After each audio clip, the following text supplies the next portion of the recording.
amados, nós vamos abrir a palavra de Deus. Evangelho de Cristo, conforme o registro de João, capítulo 21. João, capítulo 21, por favor. Faremos a leitura até o versículo 19.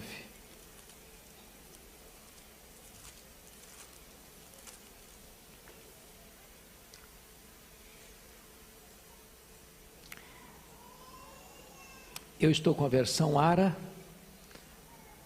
Se a sua versão é a mesma, você vai também nos acompanhar em silêncio. Se a outra versão você tiver, acompanhe comigo então a leitura desse texto. Está escrito assim: depois disto, tornou Jesus a manifestar seus discípulos junto do mar de Tiberíades, e foi assim que ele se manifestou. Estavam juntos Simão Pedro, Tomé, chamado Dídimo, Natanael, que era de Caná da Galileia, os filhos de Zebedeu e mais 2 dos seus discípulos. Disse-lhes Simão Pedro: vou pescar. Disseram-lhe os outros: também nós vamos contigo. Saíram e entraram no barco, e naquela noite nada apanharam. Mas ao clarear da madrugada estava Jesus na praia. Todavia os discípulos não reconheceram que era ele. Perguntou-lhes Jesus: filhos, tendes aí alguma coisa de comer? Responderam-lhe: não. Então lhes disse: lançai a rede à direita do barco e achareis. Assim fizeram e já não podiam puxar a rede, tão grande era a quantidade de peixes. Aquele discípulo a quem Jesus amava disse a Pedro: é o Senhor. Simão Pedro, ouvindo que era o Senhor, cingiu-se com sua veste, porque se havia despido, e lançou-se ao mar. Mas os outros discípulos vieram no barquinho puxando a rede com os peixes, porque não estavam distantes da terra, senão quase 200 côvados, aproximadamente 100 metros. Ao saltarem em terra, viram ali umas brasas e em cima peixes, e havia também pão. Disse-lhes Jesus: trazei alguns dos peixes que acabastes de apanhar. Simão Pedro entrou no barco e arrastou a rede para a terra, cheia de 153 grandes peixes. E não obstante serem tantos, a rede não se rompeu. Disse-lhes Jesus: vinde, comei. Nenhum dos discípulos ousava perguntar-lhe: quem és tu? Porque sabiam que era o Senhor. Veio Jesus, tomou o pão e lhes deu, e de igual modo o peixe. E já era esta a terceira vez que Jesus se manifestava aos discípulos, depois de ressuscitado dentre os mortos. Depois de terem comido, perguntou Jesus a Simão Pedro: Simão, filho de João, amas-me mais do que estes outros? Ele respondeu: sim, Senhor, tu sabes que te amo. Ele lhe disse: apacenta os meus cordeiros. Tornou a perguntar-lhe pela segunda vez: Simão, filho de João, tu me amas? Ele lhe respondeu: sim, Senhor, tu sabes que te amo. Disse-lhe Jesus: pastorei as minhas ovelhas. Pela terceira vez Jesus lhe perguntou: Simão, filho de João, tu me amas? Pedro entristeceu-se por ele lhe ter dito pela terceira vez: tu me amas? E respondeu-lhe: Senhor, tu sabes todas as coisas, tu sabes que eu te amo. Jesus lhe disse: apacenta as minhas ovelhas. Em verdade te digo que quando eras mais moço, tu te cingias a ti mesmo, e andavas por onde querias. Quando, porém, fores velho, estenderás as mãos, e outro te cingirá e te levará para onde não queres. Disse isso para significar com que gênero de morte Pedro havia de glorificar a Deus. Depois de assim falar, acrescentou-lhe: segue-me. Amém. Eu quero pedir permissão a vocês para só voltar nesse texto na conclusão da minha fala. O meu propósito hoje é apresentar a vocês o apóstolo Pedro, aquele que foi discípulo, que foi apóstolo e o líder deles, aquele que Deus usou para abrir a porta do evangelho para judeus e gentios. aquele que pregava e os corações se derretiam, orava pelos enfermos e eles eram curados, aquele que não se intimidou diante de ameaças, de açoites, de prisões, e não recuou mesmo diante do martírio. Quem é este homem? Este homem é mais do que um nome. Pedro é um emblema. Pedro é o retrato de quem somos. Aquele homem que sintetiza as nossas ambiguidades e contradições. Num dado momento, ele era ousado, corajoso, firme, como uma rocha. Na outra hora, tímido, covarde, que jogava por terra todas as suas convicções. Um homem que apresenta para nós avanços e recuos, subidas, escaladas e declínios. Num certo dia ele disse para Jesus: Tu és o Cristo, Filho do Deus vivo. Na mesma hora ele tenta afastar Jesus da cruz. Num dado momento ele disse: És tu, Senhor, manda-me ir ter contigo por sobre as águas. Em seguida olhou para a circunstância e começou a naufragar. Num determinado momento ele disse: ainda que todos te abandonem, eu jamais, por ti darei minha vida, estou pronto a ir contigo para a prisão e para a morte. Em seguida nega covardemente a Jesus 3 vezes. Esse é o Pedro. Esse sou eu. Esse é você. Pedro não é uma personagem que viveu há 2000 anos. Pedro está aqui nessa noite. Pedro mora debaixo da sua pele. O sangue de Pedro corre em suas veias. O coração de Pedro bate em seu coração. O coração de Pedro bate em seu peito. Nós somos Pedro. Portanto, aquilo que Jesus fez na vida de Pedro, Ele pode fazer na sua vida, na minha vida, na nossa vida nesta noite. Eu quero então apresentar a vocês o apóstolo Pedro. Um dos primeiros episódios que a Bíblia relata sobre ele está lá em Lucas capítulo 5. Ele era um pescador, empresário de pesca. E um dia Jesus estava ensinando à beira do mar da Galileia a uma grande multidão. O mar da Galileia, vocês sabem que é um lago de águas doces, o maior reservatório de águas doces do Oriente Médio, com 21 quilômetros de comprimento por 14 de largura, a 220 metros abaixo do nível do mar Mediterrâneo, encurralado por montanhas. Do lado oriental, as montanhas de Golã, do lado ocidental, as montanhas da Galileia. E Jesus ensinando as multidões ali, Pedro e os seus colegas, depois de uma noite infrutífera de trabalho, lavavam as redes, porque nada tinham apanhado. E tem 2 barcos ancorados, um deles é o de Pedro, e Jesus disse para Pedro, entrou no barco do Pedro e disse assim: ô Pedro, afasta o barco da praia. E Jesus transforma aquele barco num púlpito, a água no veículo da sua voz, e ensina a multidão. Depois Jesus disse para Pedro assim: ô Pedro, faze-te ao largo, vá para o fundo, lançai as redes. E o Pedro, que era um pescador profissional, disse: Jesus, desse negócio aqui eu entendo, nessa área aqui eu sou profissional, o mar não está para peixe, trabalhamos a noite inteira, não pegamos nada. Mas de repente um lampejo de fé acendeu-lhe na alma, e ele disse: mas sob a tua palavra eu lançaria as redes.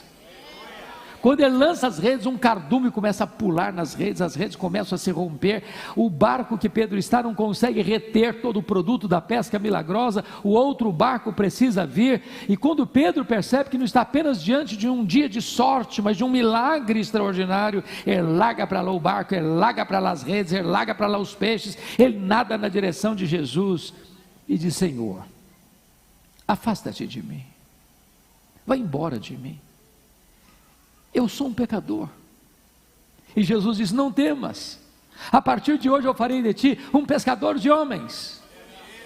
E Pedro abandona a sua empresa pesqueira, Pedro abandona os seus projetos pessoais, Pedro abraça o discipulado, Pedro abraça o apostolado, Pedro começa a seguir a Jesus, a ouvir Jesus, a ver os milagres de Jesus.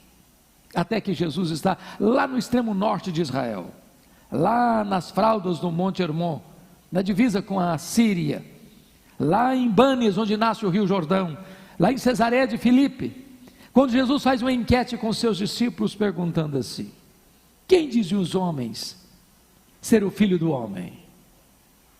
Em outras palavras, o que o povo comenta a meu respeito? E eles disseram: Senhor, o povo não sabe nada a teu respeito. Uns acham que tu és Elias, outros acham que tu és Jeremias, outros acham que tu és alguns dos profetas. Eles não sabem nada. E Jesus pergunta: e vós, quem dizeis que eu sou? E Pedro, que era um líder, que não suportava que ninguém falasse na frente dele, respondeu pelo grupo: tu és o Cristo, o Filho do Deus vivo. Talvez até aguardando um elogio de Jesus: parabéns, Pedro, você é um homem muito inteligente, você é um homem muito antenado, você tem um apurado discernimento, parabéns. Mas não foi o que Jesus disse, não. Jesus disse assim: bem-aventurado és, Simão Barjonas, porque não foi carne e sangue quem tu revelaram, mas o meu Pai que está nos céus. Em outras palavras, Jesus está dizendo assim: ô Pedro, você só sabe quem eu sou porque o Pai me revelou para você. Porque se o Pai não tivesse me revelado para você, como os outros, também você não saberia quem eu sou. E Jesus engata e diz assim: e eu também te digo que tu és Pedro, e sobre esta pedra eu edificarei a minha igreja, e as portas do inferno não prevalecerão contra ela. Aqui está, meus irmãos, em Mateus 16, 18, um dos textos mais importantes da Bíblia, de cuja correta interpretação depende o futuro do cristianismo. A grande pergunta é: quem é a pedra sobre a qual a igreja está edificada? Há 3 interpretações na história da igreja. A primeira delas, não estou falando de cronologia agora, uma delas é a ideia de que Pedro é a pedra. Hoje mais de 800 milhões de pessoas creem dessa maneira.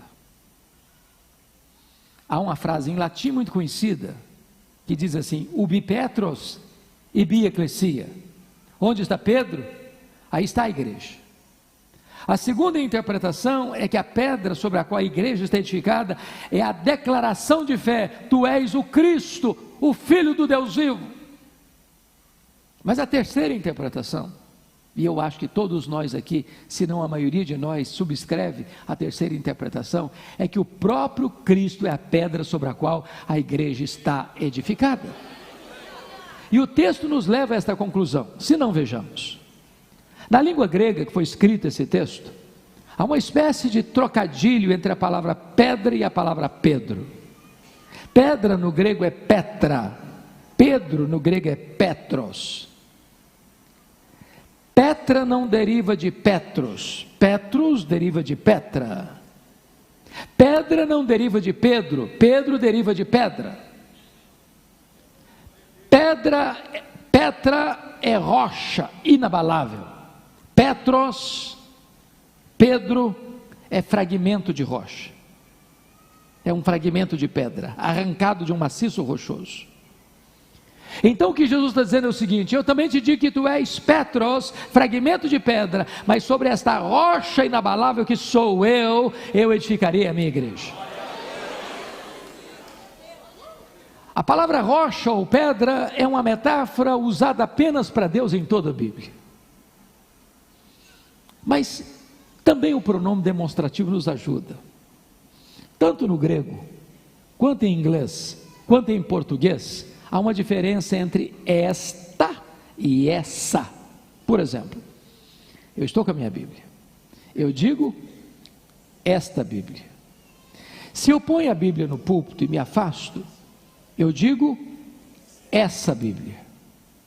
Se Jesus tivesse a intenção de dizer que Pedro era a pedra sobre a qual a igreja estaria edificada, ele teria dito: eu também te digo que tu és Petros, e sobre essa pedra eu edificarei minha igreja. Mas não foi o que ele disse. Eu também te digo que tu és Petros, fragmento de pedra, mas sobre esta pedra, sobre esta rocha que sou eu edificarei minha igreja. Então Jesus está falando de 4 coisas aqui. Primeiro, Jesus é o fundamento da igreja. Pedro entendeu isso quando pregou em Jerusalém. Ele não diz eu sou a pedra, ele diz que Jesus é a pedra. Ele falou a mesma coisa quando escreveu a primeira carta no final da sua vida, afirmando que Jesus é esta pedra, o fundamento da igreja. O apóstolo Paulo, concordando com isso, diz que ninguém pode lançar outro fundamento além daquele que já foi posto, o qual é Cristo Jesus nosso Senhor. Jesus é o fundamento da igreja. Segundo, Jesus é o dono da igreja. Ele diz: eu edificarei a minha igreja. A igreja não é sua, a igreja não é minha, a igreja não é nossa, a igreja tem dono, e o dono da igreja tem marcas de cravos em suas mãos. Ele não a comprou com ouro nem com prata, ele a comprou com o seu próprio sangue. Terceiro, Jesus é o edificador da igreja. Ele diz: eu edificarei a minha igreja. Quem edifica a igreja não é você, nem eu, nem nós, é Ele, porque tudo provém dEle. Ele é quem dá o arrependimento para a vida, é Ele quem dá a fé salvadora, é dele que vem a regeneração pela obra do Espírito Santo. É Ele quem justifica, Ele quem sela com o Espírito Santo, é Ele quem batiza você no corpo de Cristo pelo Espírito, é Ele quem santifica, é Ele quem glorifica, é Ele quem dá poder. Tudo provém dEle, para que a glória só pertença a Ele. É Ele quem está edificando a sua igreja. Nós poderíamos usar todo o nosso conhecimento, toda a nossa metodologia, toda a nossa capacitação, e pelo nosso empenho e força, nós não produzimos sequer um convertido na terra. O fato de você estar aqui nesta noite é uma prova de que Deus fez um milagre na sua vida, porque o Senhor Jesus está edificando a sua igreja. Em quarto lugar, Jesus é o protetor da igreja. Ele diz: e as portas do inferno não prevalecerão contra ela. Não importa se vem perseguição, não importa se tem tribulação, não importa se a situação é amarga e difícil, não importa a circunstância, não importa o que vem na história, o Senhor Jesus guarda a sua igreja. Aquele que morreu por ela é aquele que a protege. Não importa o futuro, a igreja está nas mãos daquele que governa os céus e a terra. Agora notem, logo que Jesus deixa isso claro para os seus discípulos, pela primeira vez, Jesus abre para eles algo que não tinha aberto até então, e diz assim: é necessário que eu suba para Jerusalém, seja entregue nas mãos dos principais sacerdotes e escribas, para ser crucificado, para ressuscitar ao terceiro dia. O mesmo Pedro que acabara de declarar: tu és o Cristo, o Filho do Deus vivo, chama Jesus da parte. Vem cá, Jesus, vem cá um pouquinho, vem cá um pouquinho. E passou a repreender a Jesus.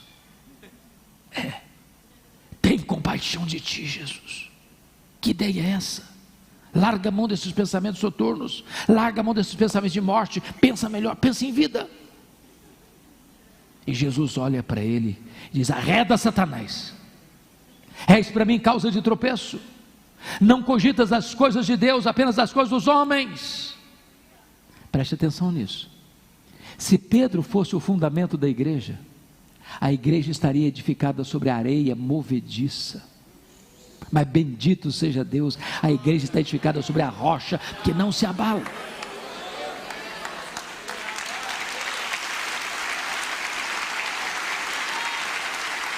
Mas vamos entender o que Jesus não disse.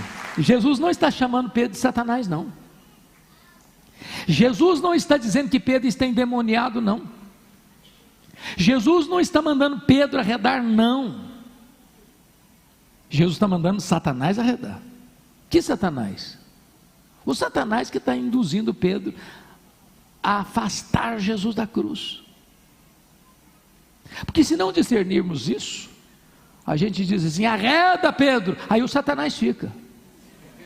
Não, quem tem que arredar é Satanás. Pedro fica, Pedro é discípulo, em Pedro Jesus vai continuar investindo. Eu quero dizer para você que apesar dos nossos deslizes e fracassos, Jesus não desiste de nós. Tanto é prova que uma semana depois, Jesus subiu um alto monte para orar. Quem que ele leva? Pedro, Tiago e João. E diz a Bíblia que Jesus subiu para orar. Mas Pedro e seus colegas dormiram. O que dá prazer em Jesus dá cansaço nele. E no topo daquela montanha, 4 milagres aconteceram. Primeiro milagre, Jesus é transfigurado. Segundo milagre, Moisés e Elias aparecem em glória falando com Jesus sobre a sua partida para Jerusalém. Sobre a palavra partida no grego é êxodo. Assim como o êxodo foi a libertação de Israel da escravidão no Egito, a morte de Cristo na cruz foi o nosso êxodo, onde o Senhor quebrou as nossas algemas, rompeu os nossos grilhões e nos fez verdadeiramente livres. Terceiro milagre, uma nuvem luminosa os envolveu. Quarto milagre, de dentro da nuvem vem uma voz divina dizendo: este é o meu filho, o meu eleito, a ele ouvi. Diante desse milagre tão extraordinário, ou desses milagres, Pedro disse assim: mestre, bom estarmos aqui. Vamos fazer o seguinte, vamos fazer 3 tendas. Uma será tua, outra vai ser de Moisés, outra vai ser de Elias. O Pedro achou que estava no controle da situação, mas ele nem sabia o que estava falando, diz a Bíblia. E por que ele não sabia o que estava falando? Estava falando uma bobagem. Nesse momento Pedro não está discernindo a centralidade da pessoa de Jesus. Ele está equiparando Jesus a Moisés e Elias, o representante da lei e o representante dos profetas. Mas Jesus não é apenas um grande homem, Jesus é o próprio Deus entre os homens. Ele é incomparável, Ele é único, Ele é singular. Diz a Bíblia que quando Jesus desce desse monte, Ele cura um menino endemoniado, devolve o menino são e salvo ao Pai. E diz o texto, lá em Lucas 9:43, que toda a multidão está encantada do quanto Deus fazia por intermédio de Jesus, dentre a multidão os discípulos. E Jesus percebeu nisso um laço para os discípulos. Como aconteceu lá em João 6, lembram disso? Quando Jesus multiplicou pães e peixes, a multidão queria fazer de Jesus um rei político, um Messias político. E Jesus despede primeiro os discípulos para depois despedir as multidões, porque Jesus não queria que os seus discípulos fossem tentados por essa agenda. E agora novamente os discípulos estão tentando embarcar nessa canoa furada, querendo fazer de Jesus apenas um Messias político, um Messias terreno, um operador de milagres. E Jesus então em Lucas 9:44 diz assim para os discípulos: fixai nos vossos ouvidos as seguintes palavras: o Filho do Homem vai ser entregue nas mãos dos homens. Sabe o que Jesus está querendo dizer com isso? Não pensem vocês que eu vou mudar minha agenda. Não pensem vocês que eu vim ao mundo apenas para curar os enfermos, dar vista aos cegos, curar os paralíticos, purificar os leprosos. Não, não, não, não. Eu vim e estou fazendo isso, mas o propósito da minha vinda é ir para a cruz. É para a cruz que eu estou indo. É lá na cruz que eu vou libertar vocês, é lá na cruz que eu vou redimir vocês, é lá na cruz que eu vou tornar vocês verdadeiramente livres. Mas diz Lucas 9:45 que os discípulos não entenderam isso. Pedro vê milagres, mas não discerne quem é Jesus e o que Jesus veio fazer. A partir desse momento, diz Lucas 9:51, 53, que Jesus determina ir para Jerusalém, e todo mundo pode perceber isso no seu rosto. Então ele chega em Jerusalém, é a festa da Páscoa.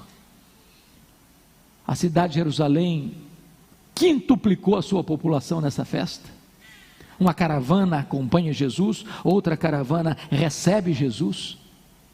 E ele entra pelo Monte das Oliveiras, vai descendo as encostas do Monte das Oliveiras, e a multidão cantando e celebrando: Hosana, Hosana, bendito o que vem em nome do Senhor. Ele desce o Monte das Oliveiras, ele atravessa o Vale do Cedron, ele começa a subir as encostas do Monte Moriá. Lá está o templo majestoso, lá está a porta de entrada, e diz Lucas que quando Jesus está entrando na porta da cidade, a multidão canta e Jesus chora, e chora convulsivamente.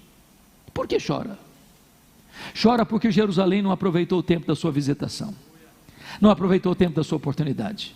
Chora porque Jesus vê profeticamente essa cidade sendo arrasada até os fundamentos pelos romanos. E Jesus purifica o templo, e Jesus ensina aquele povo, mas chega um momento, naquela semana, que Jesus não fala mais à multidão. Então Jesus diz a Pedro assim: Pedro, e também a João, vocês vão preparar um lugar, para que eu possa comer a Páscoa com vocês. E então Pedro e João preparam o cenáculo. Era quinta-feira à noite, a mesa está pronta, tem cordeiro assado, tem pão sem fermento, tem ervas amargas, tem vinho, e aqui do lado tem uma bacia com água e uma toalha. Ninguém se assentava à mesa sem lavar os pés. Jerusalém está dentro de um deserto. Os calçados não eram como os nossos tênis e sapatos de hoje, ou as botas das meninas. Eram sandálias de couro cru, abertas, os pés empoeirados, e as mesas não eram altas como as nossas, onde você enfia o pé debaixo da mesa e esconde o que está acontecendo. Eram mesas baixas, os pés ficavam expostos. Mas esse papel de lavar os pés era um papel de um escravo. Eles eram muito orgulhosos para lavar os pés uns dos outros, ou mesmo para lavar os próprios pés, e eles se sentaram à mesa sem lavar os pés. E o papo que rolou na mesa foi esse: quem de nós é o mais importante? Quem de nós tem mais projeção? Quem de nós tem primazia? E eles estão na feira das vaidades, quando Jesus está antenado com a cruz, com o sacrifício. Então Jesus se levanta da mesa, os choca, não com palavras, mas com atitudes. Vai lá, se cinge com a toalha, pega a bacia e começa a lavar os pés dos discípulos. Imagina o tapa de luva, o constrangimento. Jesus lavando os pés de Tomé, de Judas Iscariotes, de Mateus. Aí Jesus chega diante de Pedro. Pedro, eu fico imaginando, arregalou os olhos, perplexo, chocado, e pergunta: tu me lavarás os pés a mim? Jesus respondeu: o que eu faço agora tu não entendes, entendê-lo-ás depois. Aí o Pedro radicalizou: nunca me lavarás os pés. Não, eu não vou permitir que tu te humilhes a esse ponto de se tornar um escravo. Não, esse papel eu não vou permitir. O senhor não vai lavar meus pés? Não, de jeito nenhum. E Jesus: se eu não te lavar os pés, tu não tens parte comigo. Aí o Pedro, que era 880, diz: então o senhor lava os pés, o senhor lava as mãos, o senhor lava a cabeça, o senhor me dá um banho de uma vez. Aí Jesus: não, Pedro, agora é você que não está entendendo. Todos vocês já estão limpos, exceto um. E Jesus está se referindo a Judas Iscariotes. E o que ele está querendo dizer com isso? Ele está dizendo: vocês já passaram pelo lavar regenerador do Espírito Santo. Isso acontece uma única vez na vida e nunca mais precisa se repetir. Mas aqueles que já foram regenerados precisam constantemente do processo de purificação, da santificação. Ali, meus irmãos, há um corte radical na história da humanidade. Porque ali naquele cenáculo, Jesus num dado momento pega o pão e o parte e diz: este pão é o meu corpo que é dado por vós, tomai e comei, fazei isto em memória de mim. Depois Jesus pega o cálice de vinho e diz: este cálice é a nova aliança em meu sangue, tomai e bebei dele todos, fazei isto em memória de mim, até que eu retorne para vós. E aqui Jesus está encerrando o ciclo do judaísmo e começando a história do cristianismo. Tudo no Velho Testamento apontava para esse momento de Jesus ser o Cordeiro de Deus que tira o pecado do mundo. Ele é simbolizado, ele é a semente da mulher, ele é o Cordeiro da Páscoa, ele é o maná que caiu do céu, ele é a água que brotava da rocha, ele é a coluna de nuvem, ele é a coluna de fogo, ele é simbolizado pelo santuário, ele é simbolizado pela arca da aliança, ele é simbolizado pelo templo, ele é simbolizado pelas festas de Israel, ele é simbolizado pelos sacrifícios, ele é simbolizado pelo sábado. Tudo era sombra dele, ele é a realidade. A partir desse momento não tem mais matança de cordeiro. A partir desse momento Jesus é o Cordeiro Pascal, ele é a nossa Páscoa, ele é o nosso Redentor. Feito isso, diz a Bíblia, Jesus cantou um hino e vai descer para o Monte das Oliveiras. E quando Jesus está saindo, ele diz assim para os seus discípulos: nesta noite todos vós vos escandalizareis comigo, como está escrito: ferirei o pastor e as ovelhas ficarão dispersas. Aí Jesus se aproxima de Pedro e diz: Pedro, Satanás vos requereu para peneirardes como trigo, mas eu roguei por ti para que a tua fé não desfaleça. Quando te voltares para mim, fortalece os teus irmãos. Eu acho, bispo Júlio, que o Pedro deu uma raspada na garganta e disse assim: Senhor, eu estou entendendo o que está acontecendo, eu sei que o clima está tenso, eu sei que nos bastidores eclesiásticos estão tramando a tua prisão e a tua morte. Aqui para nós, Jesus, eu acho que os meus colegas não vão aguentar essa pressão. Agora, deixa eu falar uma coisa para o senhor, conta comigo, a corda não rói do meu lado, eu sou um cara batuta, eu estou pronto a ir contigo para a prisão e para a morte. Aliás, eu estou pronto agora a dar minha vida por ti. E Jesus olha bem para ele e diz: pois em verdade te digo que nesta mesma noite, antes que o galo cante, tu me negarás 3 vezes. Acho que o Pedrão calou. Continuaram descendo o Monte Sião, atravessaram o Vale do Cedron, mergulharam nas fraldas do Monte das Oliveiras, onde tinha uma prensa de azeite, chamado Jardim do Getsêmani, onde Jesus costumava orar. Aí Jesus chega ali, deixa 8 discípulos para trás, Judas não está mais entre eles, chama Pedro, Tiago e João e diz: vocês vêm comigo. Quando Jesus ficou sozinho com esses 3, Jesus abre o coração para eles e diz assim: a minha alma está profundamente triste até a morte, ficai comigo, vigiai comigo. E Jesus avança sozinho para o interior do jardim. E Jesus, o Criador do universo, o Rei da glória, prostra com o rosto no chão, e diz Hebreus 5,7 que ele oferece forte clamor e lágrimas àquele que poderia libertá-lo da morte. E ele ora e ele chora, e ele ora e ele chora. Ele diz: Pai, se possível, passe de mim este cálice sem que eu beba, senão seja feita a tua vontade. Quando ele volta para Pedro, Tiago e João, eles estão dormindo. E Jesus não acorda os 3, não, acorda só Pedro. Diz: Pedro, nem uma hora pudeste vigiar comigo? Vigiai e orai para que não entreis em tentação. O espírito está pronto, mas a carne é fraca. Jesus volta para o segundo período de oração. Ele ora, ele chora, ele ora, ele chora, proferindo as mesmas palavras. Diz a Bíblia que veio um anjo do céu e o consola. Volta para Pedro, Tiago e João, eles estão dormindo outra vez. Aí Jesus volta para o terceiro período de oração. Agora a batalha é mais aguda, agora a batalha é mais renhida, agora ele trava uma batalha de sangrento suor. Agora ele não molha só com as suas lágrimas o chão, ele molha também com o seu sangue. Agora preste atenção numa coisa: a batalha foi travada no Getsêmani. Jesus entra angustiado até a morte, mas quando Jesus termina o terceiro período de oração, não tem mais angústia em Jesus, não tem mais angústia. Quando ele se levanta, ele vai lá acordar Pedro, Tiago e João, diz: acordai, vamos-nos, o inimigo se aproxima. O Pedro pega a espada, decepa a orelha do Malco. Jesus: guarda essa espada, Pedro, se eu precisasse desse tipo de ajuda, eu rogaria ao Pai, ele me mandaria mais de 12 legiões de anjos, mais de 72 mil anjos.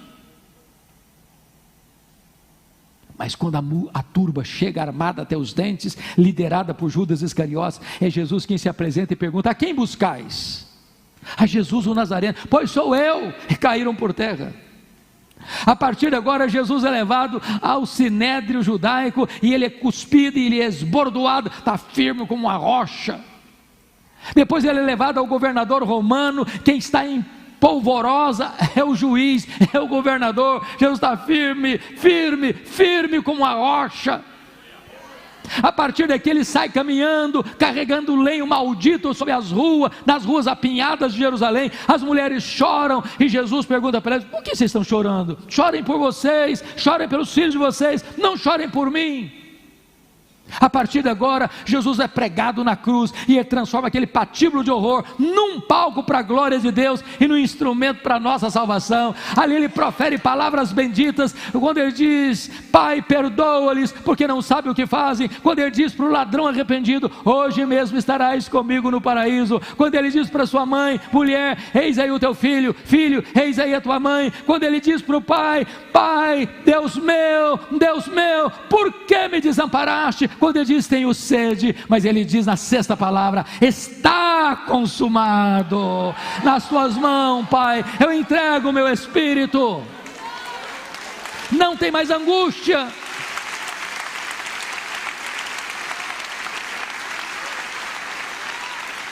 Talvez você pergunte: por que Jesus foi preso? Ele não foi preso porque sucumbiu ao poder de Roma. Ele não foi preso porque uma orquestração maligna conspirou contra ele e ele sucumbiu. Não. Está escrito: ele foi preso porque aquela era a hora das trevas. Para aquela hora ele tinha vindo. O Pedro, tão ousado, se acovarda. Todos se dispersam. Pedro vai seguindo de longe. Ele não tem coragem de se apresentar. Furtivamente, jeitosamente, ele conseguiu entrar sorrateiramente lá no pátio da casa do sumo sacerdote, onde o sinédrio estava reunido. Ficou bem pertinho de uma fogueira. A noite estava fria, para se aquecer. Quando passa uma criada, olha bem para ele, no lusco-fusco da noite, o discerne, o identifica e diz: tu também és discípulo dele. O Pedro ouviu e diz: eu não sei o que dizes, e negou diante de todos. Aqui não está bom mais, já foi lá para o alpendre, está lá escondido, como que no anonimato. Passa outra criada e olha de longe assim, reconhece e diz para os colegas assim: aquele lá é discípulo dele também. Pedro escutou a conversa e respondeu: eu juro que eu não conheço esse homem. Daqui a pouquinho chegaram alguns homens, talvez até aqueles que prenderam Jesus, e chega bem perto dele e falou: esse sotaque seu nortista é em disfarçar, você é galileu, você é discípulo dele sim. E agora ele não apenas nega, ele agora não apenas jura, ele agora pragueja, ele agora blasfema, agora ele fala palavrões, diz: eu não sei quem é este homem, eu não sei quem é este homem. E nesse momento o galo cantou, e Jesus cravou nele o seu olhar. Ele caiu em si, desatou a chorar e saiu dali chorando amargamente, talvez chutando as pedras no meio daqueles olivais naquela noite tenebrosa da alma. Naquela sexta-feira, naquela quinta-feira à noite, Jesus foi cuspido, esbordoado, acusado pelo sinédrio de blasfêmia contra Deus e de conspiração contra César, e Pedro não estava lá. Sexta de manhã, Jesus é levado ao governador romano, e Jesus é condenado à pena de morte, morte de cruz, e Pedro não estava lá. Um outro Simão ajudou Jesus a levar a cruz, Pedro não estava lá. 9h da manhã, Jesus é crucificado, Pedro não está lá. 3h da tarde, Jesus morre, Pedro não está lá, sequer para dar um sepultamento digno a Jesus. Sábado, o silêncio da morte, Pedro está trancado com medo dos judeus. Domingo de manhã, não é Pedro nem os apóstolos, são as mulheres da Galileia que vão ao sepulcro levar ungüentos, Pedro não está lá. Elas chegam com a preocupação: quem vai rolar pedra para nós? A pedra era pesada. Quando chegam, a pedra está rolada. Quando elas olham, o túmulo está aberto. Quando elas entram, o túmulo está vazio. Quando elas saem, o anjo pergunta: o que vocês vieram fazer aqui? Procurar entre os mortos aquele que está vivo. Ele não está mais aqui não, ele ressuscitou. E tem um recado aqui: ide dizei aos seus discípulos e a Pedro que ele irá diante de vós para Galileia, lá o vereis, como ele vos disse. Irmãos, por que o nome do Pedro é mencionado?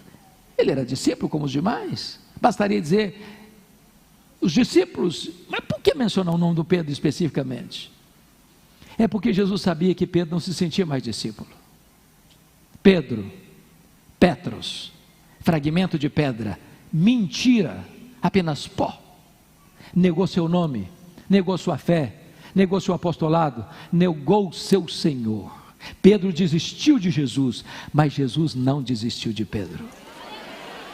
Eu quero dizer para você que apesar das suas mazelas, dos seus fracassos, das suas quedas, dos seus deslizes, apesar de você talvez tenha pensado em abandonar tudo, em jogar tudo fora, em deixar a igreja, em deixar a comunhão com Deus, eu quero dizer para você que Jesus não desiste de você, Ele não abre mão da sua vida, Ele não abdica do direito que Ele tem de ter você só para Ele.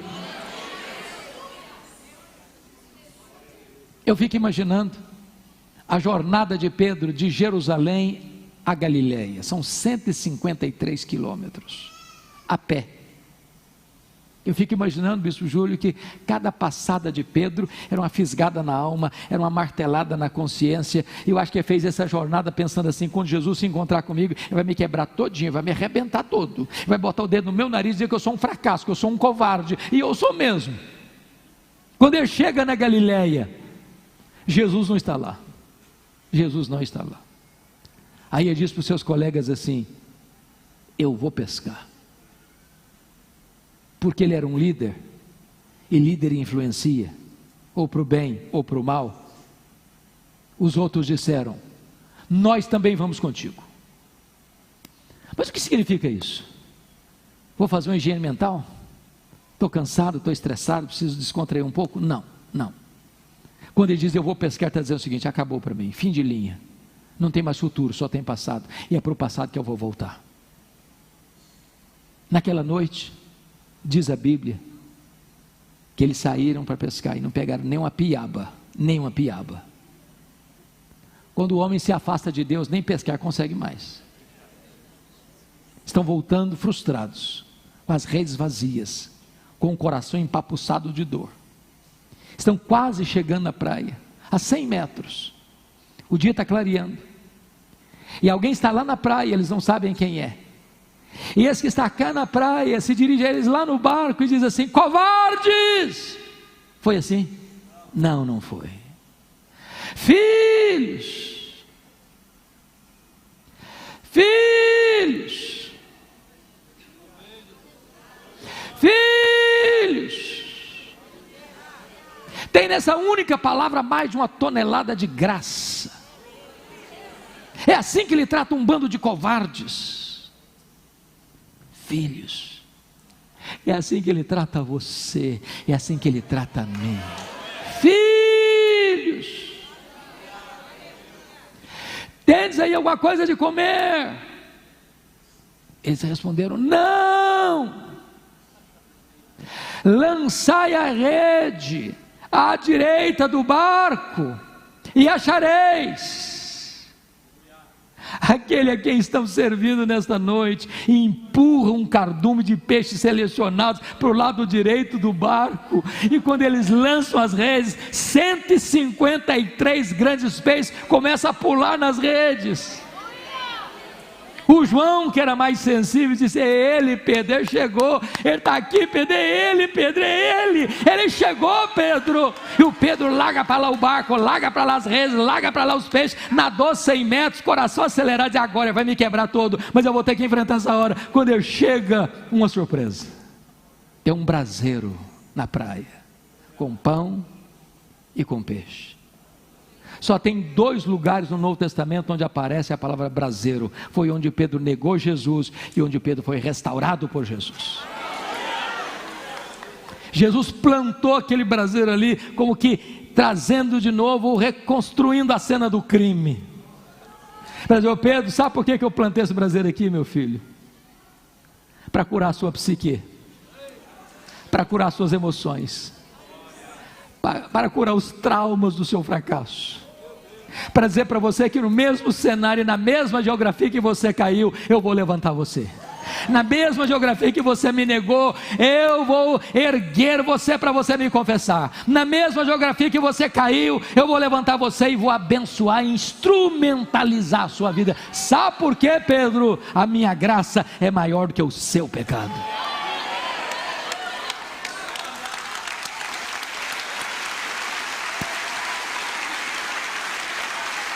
Depois que Jesus alimentou os seus discípulos, agora ele chama Pedro e faz uma pergunta: Simão, filho de João, tu me amas mais do que estes outros? Uai, Jesus, eu não estou te entendendo. Não basta eu amar-te igual aos outros? Por que me pergunta se eu devo amar mais do que os outros? Por que Jesus fez essa pergunta? Porque lá atrás o Pedro havia dito assim: ainda que todos te abandonem, eu jamais. Sabe o que Pedro tinha dito lá atrás? Senhor, eu sou melhor que os outros, eu sou mais crente que os outros, eu sou mais leal do que os outros, eu te amo mais do que os outros. O que Jesus está perguntando para Pedro é o seguinte: ô Pedro, você ainda pensa a mesma coisa a seu respeito? Você ainda acha mesmo que você é melhor que os outros? Que você é mais crente que os outros? Você ainda sustenta que você é melhor mesmo do que os outros, Pedro? Sim, Senhor, tu sabes que eu te amo, então apacenta os meus cordeiros. Aí Jesus pergunta a segunda vez, agora não pergunta se ama mais não, só pergunta se ama. Pedro, Simão, filho de João, tu me amas? Sim, Senhor, tu sabes que eu te amo, então pastoreia as minhas ovelhas. Aí Jesus perguntou a terceira vez: Simão, filho de João, tu me amas? Aí Pedro se entristeceu e respondeu: Senhor, tu sabes todas as coisas, tu sabes que eu te amo, então apacenta as minhas ovelhas. Por que Jesus perguntou 3 vezes? Claro, porque 3 vezes Pedro negou Jesus. Mas o que significa isso? O que Jesus está dizendo para Pedro é o seguinte: ô Pedro, você caiu a primeira vez? Pois é, Pedro, a minha graça é suficiente. Ô Pedro, você tropeçou na segunda vez? Então Pedro quer dizer para você que a minha graça é suficiente. Ô Pedro, você fracassou a terceira vez? Então Pedro quer dizer para você que a minha graça é suficiente. Se eu pudesse colocar isso em termos de um jogo, narrando um jogo, eu faria a seguinte narrativa: Pedro negou Jesus a primeira vez, está perdendo de 1-0. Pedro negou Jesus a segunda vez, está perdendo de 2-0. Pedro negou a terceira vez, está perdendo de 3-0. Aí Jesus restaura Pedro dizendo: tu me amas? Sim, Senhor. 3-1. Pedro, tu me amas segunda vez? Sim, Senhor. 3-2. Pedro, tu me amas? Sim, Senhor. Terceira vez, 3-3. Pedro, segue-me. 4-3 para a restauração. Deus muda o placar do jogo, Deus vira a mesa da história, Deus levanta esse homem caído.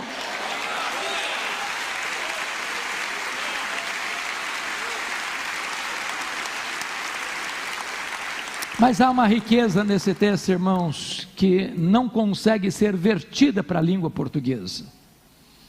Vocês sabem que o grego, a língua que foi escrita esse texto, tem 4 palavras distintas para amor: eros, storge, filia e ágape. O amor ágape é o amor sacrificial, aquele amor que dá a vida pelo outro. O amor filia é o amor da amizade: eu gosto de você. Quando Jesus perguntou para Pedro a primeira vez: Simão, filho de João, tu me amas? Jesus usou o verbo agapau. Jesus fez a seguinte pergunta: Petros, agapas-me? Tu me amas com amor agape? Tu me amas a ponto de dares tua vida por mim, morreres por mim? Pedro não respondeu essa pergunta. O que Pedro respondeu foi o seguinte: não, Senhor, amor ágape eu não tenho. Eu não estou pronto a morrer por ti. Aliás, eu não tenho coragem de dar minha vida por ti. Eu apenas gosto de ti. E respondeu: filose, filose.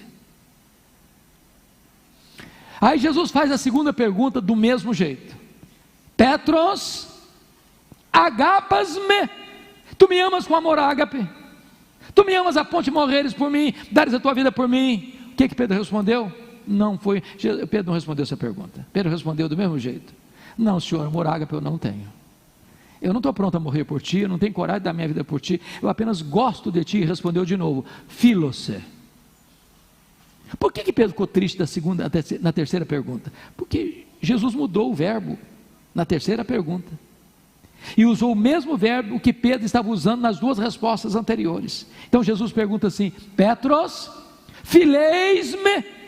Pelo menos tu gostas de mim? Pedro respondeu do mesmo jeito que respondera as últimas 2 vezes anteriores. Respondeu: sim, Senhor, é só isso mesmo. Filo-se, eu só gosto do Senhor. O que nós podemos aprender aqui? Quando Pedro, confiando em si, disse: Jesus, eu te amo com amor ágape, e eu estou pronto a ir contigo para a prisão e para a morte. Pedro negou Jesus. Mas quando Pedro humildemente reconheceu que ele não tinha força e nem poder nele mesmo para dar sua vida para Jesus, aí Jesus o capacitou a morrer por ele. Agora notem, Jesus não está restaurando apenas a vida de Pedro, Jesus está restaurando o ministério de Pedro. Apacenta os meus cordeiros, pastoreia as minhas ovelhas, apacenta as minhas ovelhas. Talvez eu estou falando hoje para alguém que já pôs a mão no arado e olhou para trás. Talvez eu estou falando hoje para alguém que já foi gente de frente, de linha de frente, de proa, de liderança, e se decepcionou ou caiu num fracasso e desistiu de tudo. Eu quero dizer para você que hoje, nesta noite, Jesus está aqui, não apenas para restaurar a sua vida, mas para restaurar seus sonhos, restaurar o seu ministério e colocar na sua mão o cajado de pastor. A partir de agora, irmãos, Pedro é um outro homem. A partir de agora, Pedro é um homem de oração. A partir de agora, Pedro prega e os corações se derretem. A partir de agora, Pedro ora e os enfermos são curados. A partir de agora, Pedro não tem medo de prisão, não tem medo de açoite, não tem medo de martírio. A partir de agora, Pedro é um homem de Deus, usado poderosamente nas mãos de Deus. E é nessa conjuntura que Jesus vai dizer uma coisa para Pedro: ô Pedro, você se lembra daquele dia que você prometeu dar a sua vida por mim? Sim, Senhor, me lembro. Pois é, Pedro, esse dia vai chegar. Não é agora não, é quando você ficar velho. Agora você é um cara jovem, você vai para onde você quer, você vai para lá, vai para cá. Haverá um dia na sua velhice, Pedro, que eles vão pegar você, vão prender você, vão cingir você, vão crucificar você. E com esse gênero de morte, Pedro, você vai glorificar a Deus. E depois de explicar isso para Pedro, Jesus diz assim: segue-me. Não é segue-me para o sucesso, não é segue-me para a riqueza, não é segue-me para a glória humana, segue-me para a cruz, para a morte, para o sacrifício.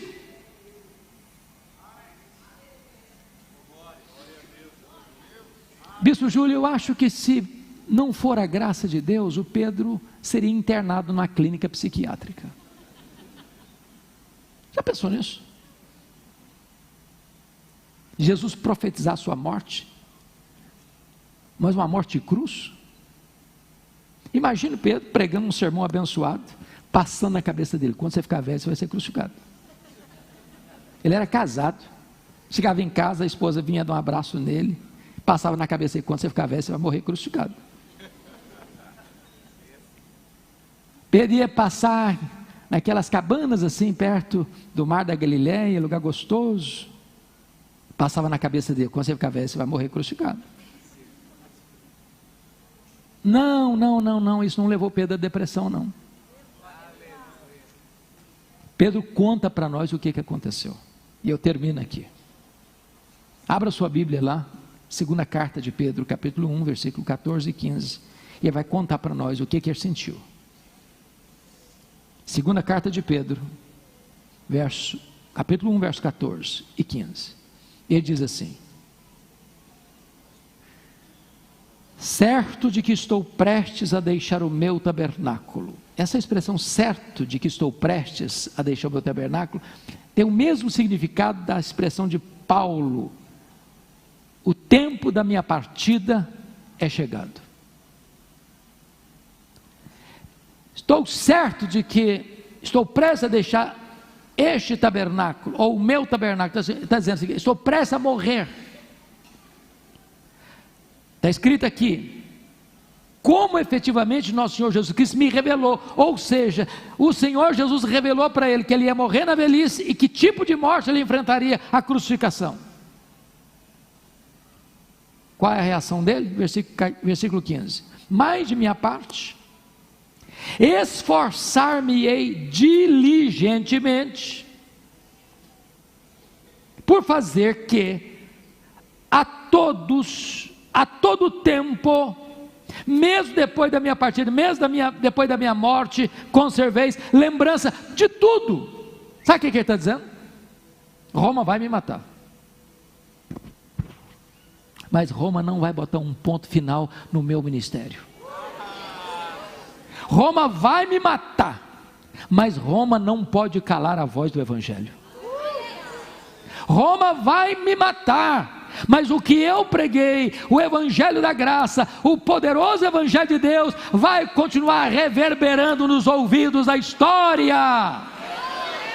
Irmãos amados, o que é importante não é o evangelista, é o evangelho, não é o obreiro, é a obra. Deus sepulta os seus obreiros, mas a obra de Deus continua, a obra de Deus continua, a obra de Deus continua, e ninguém pode parar a obra de Deus.